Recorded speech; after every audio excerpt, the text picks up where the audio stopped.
Exercise 9.22.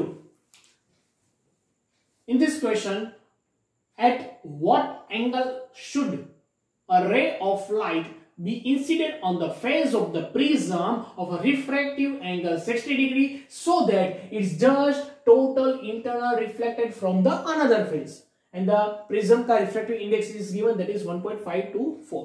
तो देखिए यहाँ पे क्या प्रिज्म है, छोटा सा प्रिज्म ऐसा रखा हुआ, this is the prism.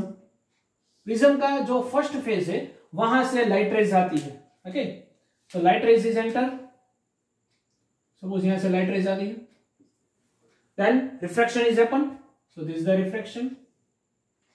Refraction होता. लेकिन क्वेश्चन ये है, अगर जो सेकंड सरफेस है कहा ना, फ्रॉम द सेकंड सरफेस और second phase total internal reflection होगा फ्रॉम द सेकंड फेज, मतलब ये फर्स्ट फेज हुआ तो सेकंड फेज पे होता है टोटल इंटरनल रिफ्लेक्शन, मतलब जस्ट टोटल इंटरनल रिफ्लेक्शन मतलब कुछ इस तरह से. देखिए टोटल इंटरनल रिफ्लेक्शन का जो हमने डायग्राम देखा था तो वो कुछ ऐसा था. यहाँ पे अगर सोर्स था तो पहले लाइट ऐसे जाती है, ओके, तो रिफ्लेक्ट होकर बाहर निकल जाती है. लेकिन एक पॉइंट ऐसा आता है when the light rays is become parallel to surface change, और उसके बाद यहां से light rays total internal reflect होती है. ये सुनो, ऐसा डायग्राम हमने देखा था.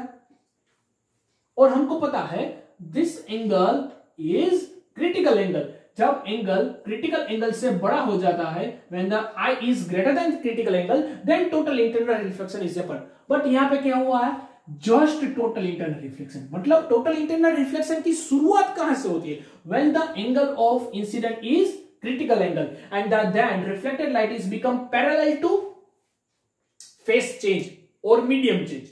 मतलब यहाँ डेंसर मीडियम था और रेड मीडियम, उसके बीच में जहां पे चेंज होती है वहां पे होता है. यहाँ पे टोटल इंटरनल रिफ्लेक्शन हो ही नहीं सकता क्योंकि light rays entering from rare medium to denser medium और बाद में होती है denser medium to rare medium. Total internal reflection तभी होता है जब डेंसर से रेड में जाए लाइट. समझ में आया? ओके, तो अगर यहाँ पे अनदर फेज ना लिखा हुआ फिर भी आपको पता चलना चाहिए कि रिफ्लेक्शन, टोटल इंटरनल रिफ्लेक्शन कहां पे होगा, सेकंड फेज पे ही, फर्स्ट फेज पे हो ही नहीं सकता. अंडरस्टैंड? क्वेश्चन ये है कि फाइंड कीजिए एंगल ऑफ इंसिडेंट. तो एंगल ऑफ इंसिडेंट मतलब ये इंसिडेंट एंगल नहीं, पहले वाला इंसिडेंट एंगल. तो देखिए यहां पे बोल सकते हैं this is the parallel light, this is the normal to the surface. तो एक नॉर्मल यहां पर भी बना सकते हैं, this is another normal. Okay, तो ये कितना नॉर्मल होगा, ये एंगल कितना बनेगा, this is the incident angle i, this is the R1, ये होगा हमारा R2 and this is the angle of prism. तो एंगल ऑफ प्रिज्म दिया हुआ है. एंगल ऑफ प्रिज्म को कई बार रिफ्रैक्टिव एंगल ऑफ प्रिज्म भी बोला जाता है and that is 60 degree is given. Okay, और दूसरा बोला गया है this is the reflected light. अब देखिए यहां पे क्या हुआ, this is the denser medium, this is the red medium. तो रेड मीडियम और डेंसर मीडियम के बीच में जब लाइट रेज कुछ इस तरह से उसकी जो लाइन चेंज होती है वहां पे रिफ्लेक्ट होती है, then we can say this angle is critical angle, क्योंकि क्रिटिकल एंगल पे ही लाइट रेज दोनों फेज जहां पे चेंज होता है, मतलब दोनों मीडियम जहां पे चेंज होता है वहां पैरेलल हो जाती है. And this is the just total internal reflection, this is the just, यहां से शुरुआत होती है मतलब, और ये फुल टोटल इंटरनल रिफ्लेक्शन. खबर पड़ गई? अंडरस्टैंड? सो हम ये एंगल फाइंड कर सकते हैं सी, ये सुन लो, और यहां पे बोल सकते हैं this R2 is nothing but C. Here due to the total internal reflection R2 is C. और क्रिटिकल एंगल तो हम फाइंड कर सकते हैं from which, from the refractive index. Yes, तो sin C is equal to 1/n. Air का medium है, यहाँ पे एयर का मीडियम तो 1 ही रहेगा, और ये डेंसर मीडियम है N2, तो यहाँ पर बोल सकते हैं N2 1/N2. So C is equal to sine inverse 1/N2. So C is equal to sine inverse 1/N2. N2 कितना है, मतलब एंगल का प्रिज्म का रिफ्रैक्टिव इंडेक्स, प्रिज्म का refractive index is 1 divide by 1.524. So this is the angle of critical. Okay, इसको हम कैलसी में देखेंगे बाद में सोल्व करके. आप लॉग टेबल में देखेंगे तो पता चलेगा this angle is near about 41. This angle is near about 41. सी कितना आ गया 41. मतलब R2 कितना आ गया 41, तो इसको बोल सकते हैं R2 is equal to 41 degree. लेकिन हमको R2 का काम नहीं है, we want to find the angle of incidence i. लेकिन अगर सोचे, अगर आपके पास R1 आ जाए, देन स्नेल रूल को अप्लाई करके आप आई फाइंड कर सकते हैं।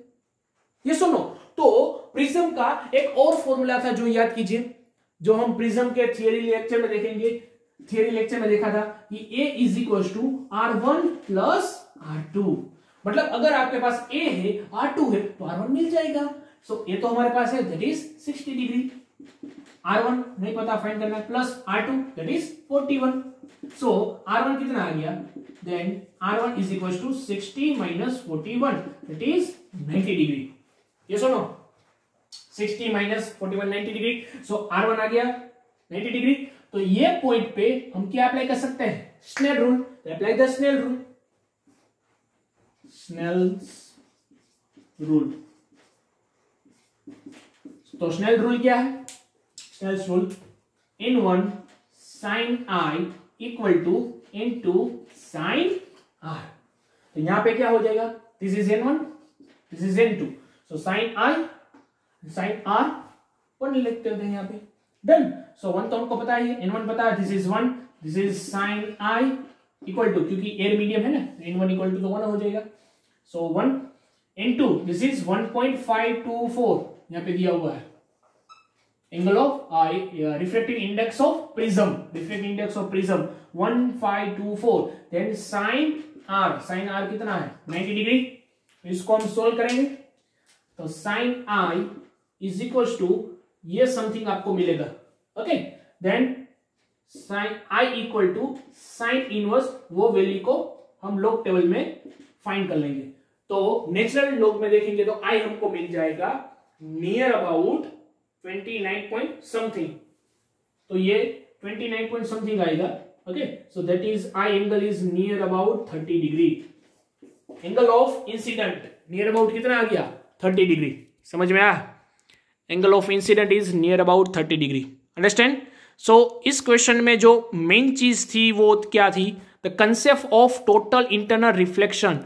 टोटल इंटरनल रिफ्लेक्शन का कंसेप्ट यही था कि टोटल इंटरनल रिफ्लेक्शन कब होता है, व्हेन द, और जस्ट टोटल इंटरनल रिफ्लेक्शन कब होता है, जब क्रिटिकल एंगल से इंसिडेंट रहता है। So this R2 become C। यहां से सब पता चलना जाए। C तो हम फाइंड कर सकते हैं फ्रॉम द रिफ्रैक्टिव इंडेक्स, और C के बाद हमने R1 फाइंड कर लिया from the helping this equation of prism. A is equal to R1 plus R2, वहां से R1 मिल गया, then apply the Snell rule, okay. So लिख लीजिए क्वेश्चन। ऐसे क्वेश्चन MCQ वगैरह में भी आ सकते हैं, तो ध्यान रखिएगा, okay. Note down the question.